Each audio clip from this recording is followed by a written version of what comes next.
Hey guys, it's Woody the Unexceptional Gamer, and this is part 2 of my How to Play Battlefield 3 series for absolute noobs. If you missed part 1, you can click on the screen right now. I'll have it open up in a new window. Otherwise, let's get started.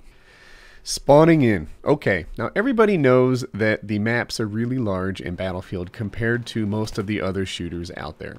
Okay, Electronic Arts, or whoever made this game, DICE, they've gone through some effort to make it so that you guys can keep close to the action and you don't find yourself running across the map for 90 seconds at a time wishing that you were somewhere else all that often. And part of that has to do with, these mobile spawns. Part of that has to do with the map being sort of cut off, and even though it's a giant map, you really just play smaller sections of it at one time. And part of it has to do with the way that you spawn in. By the way, that's a super dangerous door. I wouldn't walk through that all the time like I just tried to. Alright, so watch what happens as I spawn in. I am looking at the point of view of the person I am about to spawn in. Here's Onslaught. This is what he's seeing at the time. That was the attacker deployment area. Here's Onslaught again. As you cycle through, you have the opportunity to look at what the person is doing and choose whether or not you want to be in the same position he's in. If he's about to die, then don't go there. If you spawn in and you die immediately, then that's partially your fault because you selected a bad spawn-in point. If you spawn in and you're really far away from the action, that's also partially your fault because you should have chose someone who was a little closer to the heat. You get to choose how you spawn, so you have some responsibility over what happens after you've spawned. Is the game too boring for you? Might be your fault, etc. So, here I'm about to die, any second now. I think I'm going to die, and I'm going to show you what it's like to build a kit. Unlike some of the other games, you can only alter your gun layout, your the equipment that you hold while you're actually in the game, which is a bit of a bummer. I wish you could do it at the menu screens and walk into the game more prepared, but that's the way this game works. So there you have it. Anyway, so here I am, I'm dead, and in this clip I actually look at my kit. So what had happened shortly before this was I earned the defibrillator. So I go into my kit, I mess around. Sometimes the buttons are not obvious to me yet.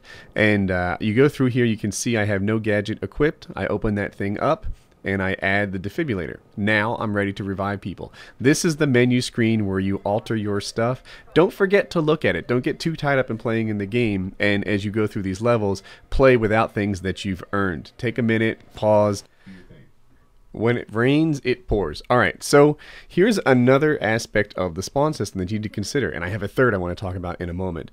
But because of the fact that you can spawn on other people, when you kill a guy, it's a safe assumption, or at least a reasonable assumption, to assume that there are more people on top of that same guy, right? In Call of Duty, usually if you kill one guy, then you might think that that area has been cleared. Here, if you kill a guy, you can't think of that area as a clear one. You need to think of that area as a current hotspot because people are coming to life on top of that guy and they're just going to keep on pouring in. So anyway, I want to let you know when it rains, it pours. Guys are going to keep on rolling in. That leads me to my next point, which is what Guns for Hire calls being a spawn ninja. If you don't know him, great channel. A spawn ninja is that guy who stays alive deep near the objective where you want your team to be and becomes that spawn point. If you are the last guy left, it is your responsibility to stay alive so that everyone else isn't spawning really far away from where they want to be. If you're the last guy alive, you need to think of yourself as that sort of mobile drop point where other guys can come to life on top of you and give you a hand. So don't die if you're in a hotspot because you might want other people to join you there.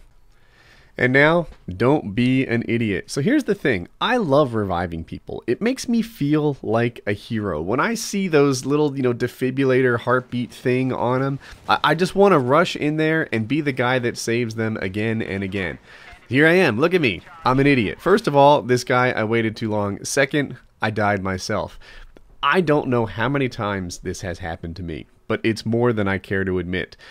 If you're going to revive someone, you first need to figure out what killed him and make sure that it's not going to kill you too. The typical thing is to go in there, clear it, get map control like you're doing a bomb plant, and then revive him. Don't do what I just did there. Alright, so if you enjoyed this video, perhaps I earned your like. If you're new to the channel, you can subscribe below. If not, then there are 2 other videos you may have missed and enjoyed. The first one on the left is my Battlefield 3 first impressions, and it's me talking about the game a little bit and what you can expect and how to get the beta. On the right is Battlefield 3 for Noobs Part 1 of this video. It's the complement to it, so I hope you guys have a nice day.